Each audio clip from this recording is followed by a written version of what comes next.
जय गुरुजी महाराज, जय गुरुजी संगत जी। गुरुजी महाराजको अपार कृपाबाट गुरुजीको समयको संगत जितेन्द्र पन्त अङ्कलबाट गुरुजीको बारेमा यो दिव्य सामग्री मल्टिलिङ्गल सेवादार टिमका सुरेश वासन अङ्कललाई 3 जनवरी 2021मा उपलब्ध गराउनु भएको हो। यो सामग्रीको टाइटल अङ्ग्रेजीमा प्रोस्टेसन गुरुजी दिएको छ, नेपालीमा यसलाई गुरुजीलाई नमन। यो अङ्ग्रेजी भाषामा लेखिएको सामग्री संसारभरिका प्रादेशिक तथा अन्तर्राष्ट्रिय भाषामा उल्था गरिएको छ। म मल्टिलिङ्गल टिमको तर्फबाट यो सामग्री नेपाली भाषामा पढ्न गइरहेको छु। यो सामग्री पढ्दा केही कतै गल्ती भएमा मेरो गल्ती सहस्र स्वीकार गरिदिनु हुन अनुरोध गर्दछु। ओम नमः शिवाय, शिवजी सदा सहाय। ओम नमः शिवाय, गुरुजी सदा सहाय। गुरुजी गुरुजी गुरुजी केवल भगवान नै आफ्ना सङ्गतहरूसँग अन्तरङ्ग सम्बन्ध राख्नुहुन्छ र उनका सङ्गतहरू मात्र उहाँका निकट हुन्छन्। लाखौँ मानिसहरूले गुरुजीलाई चिन्दछन् वा उहाँसँग भक्ति सम्बन्ध राख्दछन्, तर पनि हामी गुरुजी, उहाँको व्यक्तित्व, उहाँको वास्तविक स्वरूपको बारेमा धेरै कम जान्दछौँ। व्यक्ति स्वरूप गुरुजीको बारेमा यस्तो प्रतीत हुन्छ कि वास्तवमा यो सबै उहाँको इच्छा अनुसार नै भइरहेको छ। आध्यात्मिक जीवनचर्या केवल जिज्ञासाको विषय होइन, यो एक गहिरो संलग्नताको मार्ग हो। यसलाई बुझ्न धेरै लगन तथा परिश्रमको आवश्यकता पर्दछ। गुरुजीको जीवनी सम्बन्धी विवरणहरू अत्यन्तै सीमित छन्। भक्तजनहरूले उहाँको बारेमा थाहा पाएको केवल एउटा रूपरेखा मात्र हो।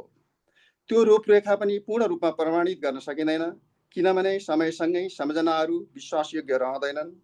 घटनाहरू कथाहरू बन्छन् र कथाहरू लामो लामो कहानी हुँदै जान्दछन्। यी सीमितताहरूका साथ हामीलाई थाहा भएको केही कुरा निम्नानुसार छ। गुरुजी दिव्य ज्योतिको रूपमा 7 जुलाई 1954मा पन्जाब राज्यको मेलरकोटला जिल्ला अन्तर्गत पर्ने दुग्री गाउँमा जन्मनु भएको हो। यो पवित्र भूमि विगतमा सिख गुरुहरूले पनि पावन बनाएका थिए। यदि येशूको जन्ममा 3 जना महापुरुषहरू आएका थिए भने गुरुजीको जन्ममा सर्पहरूले आफ्नो उपस्थिति देखाएका थिए। एउटा प्रमुख घटना हो जसले उहाँको वास्तविक पहिचान प्रकट गर्दछ। उहाँ भगवान शिव नै हुनुहुन्थ्यो, जसको गलामा सर्पहरूको माला, नीलकण्ठ र जसको हात र गलामा सर्पहरू लपेटिएको कतिपय अनुयायी भक्तहरूले देखेका छन्। दुग्री एउटा कृषक गाउँ हो र गुरुजीको प्रारम्भिक जीवन पनि त्यसै अनुरूप बित्यो। उहाँका पिताजी सम्झनुहुन्छ कि उहाँको कान्छो छोरा गुरुजी खेतीपातीमा मद्दत गर्नुहुन्थ्यो। जब उहाँले खेतीमा आफ्ना पिताजीलाई सहयोग गर्नुहुन्थ्यो, तब अन्य छिमेकीहरूको फसलको तुलनामा उहाँको फसल कयौँ गुणा राम्रो हुन्थ्यो। गुरुजी प्राय नजिकैको सन्त सेवा दासजीको आश्रममा जाने र बस्ने गर्नुहुन्थ्यो। परिवारका सदस्यहरू उहाँलाई अध्ययन गर्न प्रेरित गर्न चाहन्थे, त्यसैले कहिलेकाहीँ उहाँलाई कोठाभित्र थुनेर राखिन्थ्यो। तर केही समयमा नै उहाँ फेरि साधु सन्तहरूको सङ्गतमा देखिनुहुन्थ्यो। साधु सन्तहरूले भन्नुहुन्थ्यो उहाँलाई एक्लै छोडिदिनुहोस्, उहाँ त तिनै लोकका स्वामी हुनुहुन्छ। गुरुजी त्रिलोकनाथ हुनुहुन्छ भन्ने उस समयमा या दशकौँ पछि पनि जब उहाँको भक्तहरूको सङ्ख्या अत्यधिक बढ्यो तब पनि यकिन भएन। तर उहाँमा रहेको देवनाथ तथा ईश्वरीय शक्ति लुक्न सक्दैन, किनकि भक्तहरूको कष्ट निवारण उहाँको प्रवृत्ति थियो। गुरुजीको बाल्यकाल नै उहाँको दिव्य स्वरूप झल्किन्थ्यो। एकपटक परीक्षामा दिनुअघि उहाँका सहपाठीहरूको कलम बिग्रियो। गुरुजीले आफ्नो कलम दिनुभयो र ती विद्यार्थीहरूले परीक्षा पुरा गर्न सके। अचम्मको कुरा त के भने गुरुजीले भने बिग्रेको कलमले नै परीक्षा सफलतापूर्वक दिनुभयो। उहाँका सहपाठीहरू भन्छन् कि गुरुजीलाई परीक्षा अगावै प्रश्नपत्रहरूको जानकारी हुन्थ्यो। यसै गरी उहाँका शिक्षकहरू प्राय चकित पर्ने गर्थे, किनकि कक्षा कोठामा गुरुजी अचानक हराउनुहुन्थ्यो र केही समयपछि पुनः देखा पर्नुहुन्थ्यो। गुरुजीको पिताजीले चाहनुहुन्थ्यो कि उहाँले राम्रो शिक्षा हासिल गर्नुहोस्। यसै कारण गुरुजीले आफ्ना पिताजीको इच्छा पुरा गर्न अध्ययन गर्नुभयो। उहाँले अङ्ग्रेजी र अर्थशास्त्र विषयमा स्नातकोत्तर अथवा मास्टर डिग्री हासिल गर्नुभयो। यसरी एक साधारण कृषक परिवारमा जन्मनुभएका गुरुजीले आफ्नो प्रारम्भिक जीवनमा नै असाधारण शक्ति देखाउनुभयो। उहाँको जीवन केवल एउटा साधारण मानिसको जीवन थिएन, बरु उहाँ स्वयं भगवान शिवको अवतार हुनुहुन्थ्यो, जसले संसारलाई सही मार्ग देखाउनु भएको थियो। केही समयपछि गुरुजीले आफ्नो आध्यात्मिक यात्रालाई पुरा गर्न घर त्याग्नुभयो। उहाँ कहिले आफ्ना कुनै चिन्जानको व्यक्तिको घरमा केही दिन बस्नुहुन्थ्यो र फेरि केही समयका लागि अदृश्य हुनुहुन्थ्यो। उहाँका बाबुआमाले बुझ्नुभयो कि उहाँ कुनै साधारण व्यक्ति होइन। उहाँकी आमाले पनि उहाँलाई गुरुजी भनेर सम्बोधन गर्न थाल्नुभयो, जसरी अन्य भक्तहरूले। सत्सङ्गमा उहाँकी आमा प्राय गुरुजीको चरण छोएको देखिनुहुन्थ्यो। यदि कुनै भक्तजनले उहाँको नाम सोध्न साहस गर्थे भने गुरुजीले छोटो तथा अर्थपूर्ण उत्तर दिनुहुन्थ्यो, महापुरुषहरूको कुनै नाम हुँदैन। यसको अर्थ थियो कि उहाँको व्यक्तित्व परमात्मासँग विलिन भइसकेको थियो। जब व्यक्तिगत अस्तित्व समाप्त हुन्छ तब नाम आवश्यक हुँदैन। उहाँको मानव शरीर अब केवल दिव्यताको मूर्त स्वरूप थियो। त्यसपछि उहाँको शरीरको उद्देश्य मानवताको कष्ट निवारण गर्नु रह्यो। मानिसहरू आफ्ना समस्याहरू समाधानका लागि गुरुजीकहाँ आउन थाले। घर परिवार, रोजगारी, व्यापारका समस्यादेखि लिएर विभिन्न रोग र कर्मका प्रभाव हटाउन छिट्टै उहाँको दिव्य शक्तिको चर्चा सम्पूर्ण पन्जाबभरि फैलियो। मानिसहरू उहाँलाई खोज्दै आउन थाले। तर गुरुजी भन्नुहुन्थ्यो, मानिसहरू कहिल्यै असल चिजका लागि आउँदैनन्। उहाँ चाहनुहुन्थ्यो कि मानिसहरू उहाँलाई प्रेमका लागि, केवल प्रेमका लागि आउन्। प्रेमसँगै उहाँले असम्भव देखिने लाखौँ कुरा सम्भव बनाइदिन सक्नुहुन्थ्यो। गुरुजी सधैँ दिने मात्र गर्नुभयो, उहाँले कहिल्यै कसैबाट केही लिनु भएन। गुरुजी विभिन्न स्थानहरूमा विराजमान हुनुहुन्थ्यो, जस्तै जलन्धर, चण्डीगढ, पञ्चकुला र नयाँ दिल्ली। यी ठाउँहरूमा सत्सङ्गहरूको एउटा पवित्र गङ्गाको तरह उजाड बन्जर भूमिमा बग्न थाल्यो। भारतका विभिन्न भागहरू मात्र होइन, विदेशबाट समेत भक्तजनहरू उहाँको दर्शनका लागि आउन थाले। गुरुजीका सत्सङ्गहरूमा चिया र लङ्गर प्रसाद प्रदान गरिन्थ्यो, जुन उहाँको दिव्य आशीर्वादले भरिएको हुन्थ्यो। उहाँका ढोका धनी गरिब, जात धर्म, स्वदेशी विदेशी सबैका लागि खुला थिए। स्वयं दिव्य स्वरूप भएका गुरुजीले कहिल्यै विभाजन स्वीकार गर्नु भएन र आफ्ना भक्तजनहरूलाई पनि कुनै भेदभाव नगर्न आग्रह गर्नुभयो। उहाँले भन्नुहुन्थ्यो, भगवानलाई प्रेम गर, सबै धर्म एउटै स्रोतबाट आएका हुन्, एउटै ईश्वर छ र सम्पूर्ण मानव जाति एउटै परिवार हो। त्यसैले जात धर्म सम्प्रदाय आदिको कुनै भेदभाव हुँदैन। गुरुजी ज्योतिष, अन्धविश्वास र छिटो समाधान दिने झुटो उपायहरूमा विश्वास गर्नुहुन्न थियो, बरु उहाँ आफ्ना भक्तहरूको कर्महरू आफैमा समाहित गर्नुहुन्थ्यो, जसका कारण उहाँले को शरीरले धेरै पीडा सहनु पर्थ्यो। गुरुजीका लागि उहाँका भक्तहरू नै सर्वोपरि थिए। गुरुजीले आफ्ना भक्तहरूबाट राम्रो आचरण, कसैको निन्दा नगर्ने, सबैलाई माया गर्ने, कसैलाई दुःख नदिने चाहनुहुन्थ्यो। उहाँले भक्तहरूलाई सधैँ भगवानलाई प्रेम गर्न, राम्रो कर्म गर्न र पूर्ण आस्था राख्न प्रेरित गर्नुभयो। गुरुजी भक्तहरूको भूतकालका कर्महरूको प्रभावलाई हल्का पार्न मद्दत गर्नुहुन्थ्यो। गुरुजीको कृपा तथा आशीर्वाद भक्तहरूलाई सदा प्राप्त हुन्थ्यो। उहाँ कल्याण कित्ता भनेर आशीर्वाद दिनुहुन्थ्यो। गुरुजीले सम्झाउनुहुन्थ्यो कि उहाँका आशीर्वादहरू यस जन्ममा मात्र होइन, मोक्ष प्राप्त गर्न मद्दत गर्नेछ। गुरुजीले कहिल्यै कुनै प्रवचन दिनु भएन। उहाँको आध्यात्मिक प्रक्रिया व्यावहारिक थियो। उहाँका शिक्षाहरू शब्द मार्फत प्राप्त गर्न सकिन्थ्यो, जसले भक्तजनहरूको हृदयलाई पूर्ण रूपले आनन्दित पार्थ्यो। गुरु र शिष्यको सम्बन्ध नै गुरुजीको शिक्षाको आधार थियो। भक्त तथा गुरुजीका अनुयायीहरू निजी तथा सार्वजनिक संवाद मार्फत गुरुजीसँग पवित्र अन्तर सम्बन्ध स्थापित गर्दथे। यस पवित्र सम्बन्धले भक्तहरूको जीवनलाई उचाइमा पुर्याउँथ्यो, जहाँ शान्ति, आनन्द र तृप्ति सहज रूपमा मिल्थ्यो। शब्द तथा वाणीहरू भक्तहरूका लागि मार्गदर्शक थिए, जसले भक्तलाई जीवनको वास्तविक लक्ष्य र वर्तमान स्थितिका पनि जानकारी गराइदिनुहुन्थ्यो।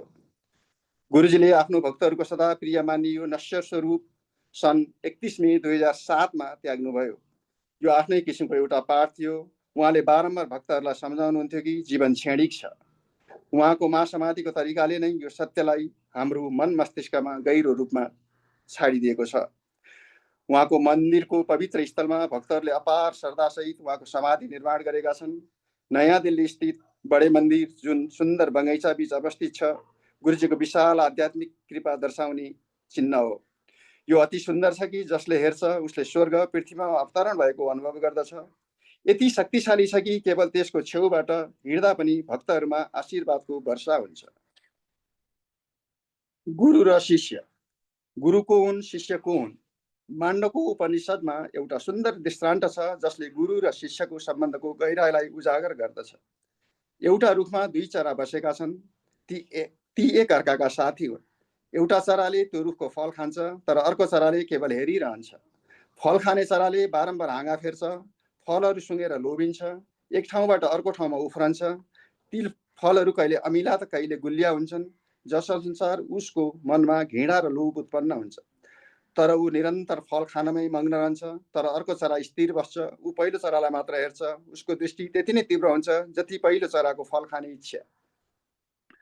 रुख भनेको नै यो जीवन हो।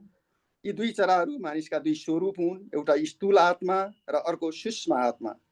मानिस आफ्नो शरीरलाई नै वास्तविक ठान्दछ र बाह्य सुखहरूमा रमाउँछ। तर अर्को चरा शुद्ध चेतन स्वरूप आत्मा केवल साक्षी भएर हेरिरहन्छ। जब मानिस धेरै दुःख भोगिसक्छ, अनुभवहरूले थिचिन्छ, तब अन्ततः ऊ आफ्नो भित्रको गुरुत्वलाई हेर्न थाल्छ। यही क्षणमा गुरु शिष्यको सम्बन्ध प्रकट हुन्छ। गुरु भनेको हरेक शिष्यको अन्तरात्मा नै हो। उहाँ एउटा ऐना हुनुहुन्छ जसमा शिष्यले आफ्नो वास्तविक स्वरूप देख्न थाक्छ। तर आफ्नो भित्री गुरुसँग साक्षात्कार गर्नुअघि शिष्यलाई बाहिर रूपमा त्यसको अभिव्यक्ति आवश्यक पर्दछ। हामी धेरै जन्मदेखि बाहिर संसारमा डुबेका छौँ, त्यसैले अन्तर्मुख हुनु सहज छैन। हामीलाई बाहिरी दुनियाँमा बाँच्ने बानी परिसकेको छ। त्यसैले गुरु बाह्य रूप लिएर आउनुहुन्छ र हामीलाई हाम्रो आन्तरिक सत्यता चिनाउन प्रोत्साहन र सहयोग गर्नुहुन्छ। यो गुरुको अनुग्रहबाट मात्र प्राप्त हुन सक्छ। यही नै गुरुको कृपा हो। गुरु र उहाँको कृपा एउटै हुन्। गुरुमा निस्वार्थ, निर्भयता, सर्वज्ञता, सर्वव्यापकता आदि गुण हुन्छन्। उहाँ नै परब्रह्म हुनुहुन्छ जो शिष्यको मुक्तिका लागि अवतरित हुनुहुन्छ। गुरु शिष्यको व्यक्तिगत इष्टदेव हुनुहुन्छ, शिष्यको सबैभन्दा प्रिय मित्र, मुटुको मुटु र हाम्रो सर्वोच्च आत्माको भित्री वास्तविकता। तपाईँको गुरु तपाईँलाई अपार कृपाका साथ यति गहिरो दृष्टिले हेरिरहनुहुन्छ कि तपाईँ अनिवार्य रूपमा उहाँतर्फ हेर्न बाध्य हुनुहुन्छ। यही प्रेमको नियम हो। यो हुन धेरै समय लाग्न सक्छ, तर अन्ततः तपाईँले गुरुसँग निकट र स्पष्ट सम्बन्ध स्थापित गर्न अवश्य सक्नुहुन्छ। जब गुरु बाह्य रूपमा प्रकट हुनुहुन्छ, तब उहाँप्रति समर्पित हुनु हाम्रो लागि सजिलो बन्छ। हामी सहज भए तापनि अमूर्त चिजहरूलाई आफ्ना भावना दिन सक्दैनौँ। त्यसैले गुरु नै ईश्वरको रूपमा आउनुहुन्छ, जसले हाम्रो देखभाल गर्नुहुन्छ र हामीलाई सांसारिक मोहमायाको बन्धनबाट मुक्त गर्नुहुन्छ। उहाँ हामीलाई हाम्रो सुषुप्त अवस्थाबाट जागृत गराउनुहुन्छ। गुरु आफैले निर्णय गर्नुहुन्छ कि हामी उहाँसँग भक्तिभावको सम्बन्ध स्थापित गर्न सक्छौँ। यस सम्बन्ध मार्फत हामी बिस्तारै सांसारिक सुख सुविधा र लोभ माया मोहबाट अलग हुन थाल्छौँ। हामी अनुशासन सिक्छौँ, धैर्य सिक्छौँ, करुणा सिक्छौँ। हामी विश्वास र आस्था प्राप्त गर्न सक्छौँ।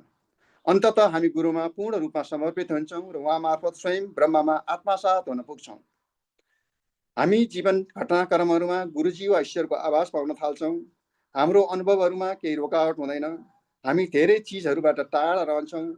धेरै व्यक्तिहरूको सम्बन्ध टुट्न सक्छ। हामी नयाँ सम्बन्धहरू मानव समानताको आधारमा पुनः स्थापित गर्छौँ। हामी यस्तो संसारमा प्रवेश गर्छौँ जहाँ इच्छाहरूको अर्थ हुँदैन, तृप्तिले कुनै पकड राख्दैन र जहाँ केवल गुरुजीको उपस्थिति नै जीवनको सार्थकता हुन पुग्दछ। यस्तो पूर्ण प्रेम नै भक्ति हो। हामी गुरुमा हाम्रो दैनिक जीवनका साना साना कुराहरू र जीवन परिवर्तन र समस्या समाधानका ठुला घटनाहरूको जिम्मा दिन्छौँ। उहाँलाई हामी बाबुआमाको रूपमा देख्छौँ। उहाँलाई हामी एकमात्र सान्त्वना दिने साथीको रूपमा लिन्छौँ। हामी उहाँलाई एकमात्र प्रिय मान्छौँ। यस सम्बन्धको सबैभन्दा ठुलो प्रयोजन आत्माबोध अथवा आत्मा प्राप्ति हो। हामी गुरुका साँचो समस्या लिएर जान्छौँ, कहिलेकाहीँ आफ्ना इच्छाहरू र चाहनाहरू पनि राख्छौँ। गुरुजीले हामीलाई ती सबैबाट मुक्त पार्नुहुन्छ। हामीलाई गुरु एक व्यक्तित्वको रूपमा बुझ्न सजिलो छ। उहाँलाई माया दिन पनि सहज लाग्छ, किनकि उहाँसँग व्यक्तित्व छ। उहाँका शब्दहरू र मौनता बुझ्न पनि सजिलो लाग्छ, किनकि अस्तित्वका मौनता बुझ्न कठिन हुन्छ। बिस्तारै तर अवश्य पनि गुरु हामीलाई यस यात्राको लागि तयार गराउनुहुन्छ। यो एउटा अद्भुत यात्रा हो। परमात्मा स्वयं हाम्रो गुरु भएर आउनुहुन्छ र जीवात्मालाई परमात्मासँग मिलाउनुहुन्छ। गुरु शिष्य सम्बन्ध केवल दुई व्यक्तिको सम्बन्ध मात्र हो, जबसम्म तिनीहरू भिन्न भिन्न रूपमा छन्। जब शिष्य पूर्ण रूपमा गुरुको तालमेलमा आउँछ, तब दुवै बीच कुनै भिन्नता रहँदैन। नदीमा बगिरहेको पानी र भाँडामा राखिएको पानी बीच कुनै फरक हुँदैन। पछि जब त्यो भाँडाको पानी नदीमा फालिन्छ, तब दुवैलाई छुट्याउन असम्भव पर्याय हुन्छ। तर जन्म जन्मान्तरसम्म फल टिप्ने बानीले चरालाई एउटा सानो पिजरामा कैद गरिदिन्छ। त्यो आफ्नो वास्तविक स्वरूप बिर्सिन्छ। उसले आफ्नो पखेटा छन् भन्ने कुरा समेत जान्दैन। उड्ने बारेमा सोच्ने कुरा त परै जाओस्। उसले यही सोच्छ कि फल खानु नै जीवन हो। गुरुको कृपाले कहिलेकाहीँ त्यो चराले आफ्नो शान्त साथीलाई हेर्छ जो बिना फल खाइ पनि सन्तुष्ट छ। तब उसले सोच्न थाल्छ, तब उसले बुझ्न थाल्छ कि उसँग पनि पखेटा छन्, अनि आफ्नो मित्रको कृपाले जसमा उसले आफ्नो साँचो स्वरूपको झलक देख्छ, त्यो उड्ने कुरा सोच्न थाल्दछ र अन्ततः एक दिन त्यो वास्तवमै उडेर स्वतन्त्र बन्दछ। जसरी उपनिषदमा व्याख्या गरिएको दुई चराहरूको उदाहरण केही हरफमा वर्णन गर्न सकिन्छ, तर वास्तवमा यो प्रक्रिया पुरा गर्न कयौं जन्म लाग्न सक्छ। अचम्मको कुरा त के छ भने शिष्य बारम्बार मायाजालमा अल्झिन्छ भन्ने थाहा हुँदाहुँदै पनि उनलाई उद्धार गर्न गुरुको अद्भुत प्रतिबद्धता हुन्छ। जब शिष्य समस्यामा फस्छ, गुरु हस्तक्षेप गर्नुहुन्छ। जब शिष्य कर्मको पाशोभित्र चेलिन्छ, गुरु उनलाई मुक्त गर्न आउनुहुन्छ। शिष्यको उद्धारको लागि गुरुले आफ्नो सीमारहित शक्तिको भण्डार व्यय गर्नुहुन्छ। यसरी शिष्य पूर्ण रूपमा गुरुका ऋणी हुन्छ। गुरु नै हुन् जसले शिष्यलाई पुनः उसको आफ्नै आत्मा फिर्ता गरिदिने हुन्छ। यो गुरुको निस्वार्थ प्रेमको चरम उपहार हो। तर शिष्य आज्ञाकारी हुँदैन। शिष्यले गुरुको निर्देशनमा गुनासो र असन्तोष व्यक्त गर्छ। उसले बुझ्न सक्दैन कि गुरु किन उसको जीवनलाई आफ्नै तरिकाले ढाल्नुहुन्छ। यस भ्रमलाई अझ गहिरो पार्ने अर्को कुरा के छ भने गुरु प्रत्येक शिष्यलाई उसको कर्म अनुसार फरक फरक रूपमा व्यवहार गर्नुहुन्छ। उहाँ सबैलाई समान दृष्टिले हेर्नुहुन्छ, तर प्रशिक्षण र शिक्षाको कुरा आउँछ। आत्माबोधको यात्राका क्रममा प्रत्येक शिष्यको स्वभाव र कर्मको मार्ग फरक हुन्छ। केवल गुरुलाई मात्र थाहा हुन्छ कि कसका लागि के उपयुक्त हुन्छ। जुन गुलियो कसैलाई ऊर्जा दिन्छ भने उही गुलियो मधुमेह रोगीको लागि विष समान हुन्छ। गुरु पाउनु असाधारण सौभाग्यको कुरा हो, तर हामीले गुरु पाइसकेपछि उहाँलाई अनुसरण गर्न आनाकानी गर्छौँ। हामी आफैलाई एक अनौठो र हास्यास्पद अवस्थामा राख्छौँ। हामी एक सर्कसमा बाँचिरहेका छौँ, अभिनय गरिरहेका छौँ। जब अन्ततः गुरु हामीलाई मुक्त गर्न आउनुहुन्छ, हामी उही अवस्थामा रहन चाहन्छौँ। हामी आफ्ना पिजडाहरू मन पराउँछौँ। हामी हाम्रो सम्बन्धहरू स्थायी ठान्छौँ। हामी तिनको चिन्तामा दुखी हुन्छौँ र केवल हाम्रो मुक्ति ढिलाइ गरिरहेका हुन्छौँ। तर जब जीवनको अनुभवले हामीलाई यसको वास्तविकता देखाउँछ, जब हामी संसारप्रति अरुचि महसुस गर्छौँ, जब हाम्रो अनुभवको फल पाक्छ, तब मात्र हामी यो माया मोहको फोहोर डङ्गुरबाट टाउको उठाएर खोज्न थाल्दछौँ। यदि हामी साँचो रूपमा गुरुको मार्ग अनुसरण गर्छौँ भने चाँडै नै बुझ्छौँ कि हामी पृथ्वीमा इन्द्रिय सुखहरू खोज्न वा सांसारिक मनोकामना पुरा गर्न आएका होइनौँ। गुरुलाई सांसारिक जीवनको परिचय गराउनुहुन्छ। यो जीवन मोह मायाको जालको एक भ्रम मात्र हो। हामी यसको पछि लाग्दैनौँ। हामी बुझ्छौँ कि यसका पुरस्कारहरू र सजायहरू अर्थहीन छन्। ती एक यस्तो व्यक्तिलाई दिइन्छ जसको वास्तवमा अवस्थित छैन। हामी देख्छौँ कि सुख र दुःख मानिसका सबै कार्यहरू समयको प्रभावसँगै बग्छन्। हामी बुझ्छौँ कि हाम्रो शरीर जन्मदेखि मृत्युसम्मको यात्रा मात्र हो। यसलाई समातेर राख्नुको कुनै औचित्य छैन। गुरु त्यो पन्छी हो जसले स्वतन्त्रताको गीत गाउँछ। उहाँ हामीलाई यस जीवनमै हाम्रो यात्रा समर्पण र पुरा गर्नको लागि जागरिक गराउनुहुन्छ। हामीलाई उहाँप्रति सजग र चाँडो समर्पण गर्न आवश्यक छ। भक्ति हाम्रो पखेटा हो, सरलता हाम्रो अनदेखो मार्ग हो, विनम्रता हाम्रो शक्ति हो, प्रेम हाम्रो लक्ष्य हो। आत्माको आकांक्षा जुन हामीलाई विभिन्न काममा व्यस्त राख्छ, त्यो केवल अन्तिम मुक्ति प्राप्त गर्दा मात्र पुरा हुन्छ। जो मुक्ति र आत्मज्ञान केवल तब प्राप्त गर्न सकिन्छ जब शिष्यले गुरुजीका पाउमा समर्पण गर्दछ। जय गुरुजी, शुक्राना गुरुजी, लाख लाख शुक्राना, भुलचुक माफ गुरु महाराज।